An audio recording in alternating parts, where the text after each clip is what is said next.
আজকের মধ্যে তো চার্জশিট প্রদান করা হবেই এবং খুব সম্ভবত 5 থেকে 7 দিনের ভিতরে এই বিচার কার্য সমাপ্ত হবে। রামিসার হত্যার বিষয়ে আপনি ইঙ্গিত করেছেন। ধর্ষণ এবং হত্যার পরে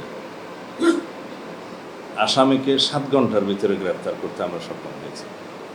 আদালতে স্বীকারোক্তিমূলক জবানবন্দি দিয়েছে, সাথে সাথে একদিনের মধ্যেই সেই 164 স্টেটমেন্টে তার সহযোগী অপরাধী হিসেবে তার স্ত্রীকেও, তার নামও এসছে, তাকেও গ্রেফতার করা হয়েছে।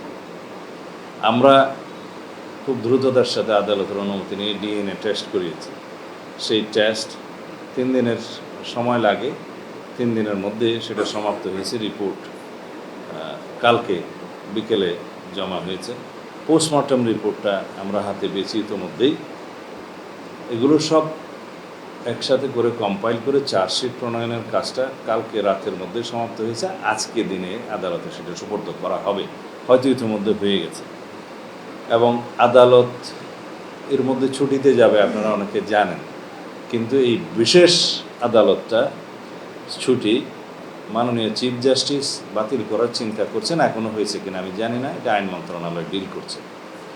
আমরা একজন স্পেশাল পিপি নিয়োগ করেছি শুধুমাত্র এই মামলাটার ডিল করার জন্য। সব কিছু বিবেচনায় আমরা আশা করছি যে আজকের মধ্যে তো চার্জশিট প্রদান করা হবেই এবং খুব সম্ভবত 5 থেকে 7 দিনের ভিতরে এই বিচার কার্য সমাপ্ত হবে। এর চাইতে বেশি কিছু করার আমাদের পক্ষে এই মুহূর্তে আর বোধহয় সম্ভব না। আমরা আশা করি আদালতের বিষয় আমরা বিস্তারিত বলতে পারবো না, সেটা আমাদের এখতিয়ার নাই। তবে আমরা নিশ্চিত যে মাননীয় আদালত এই প্রসিকিউশন টিমের বক্তব্য শুনে, চার্জশিট দেখে এবং এভিডেন্স 164 এগুলো দেখে সঠিক সিদ্ধান্ত নেবেন এবং সর্বোচ্চ শাস্তি নিশ্চিত করা হবে। আমরা যেহেতু আদালতের বিষয়টা প্রকাশ্যে বলতে পারি না যে তাকে এই সাজা দেয়া হবে, তবে আমরা এইটুকু বলি যে এই অপরাধীর সর্বোচ্চ সাজা নিশ্চিত করার জন্য যা যা করা দরকার আমরা সেটা আমাদের পক্ষ থেকে করবো ইনশাআল্লাহ।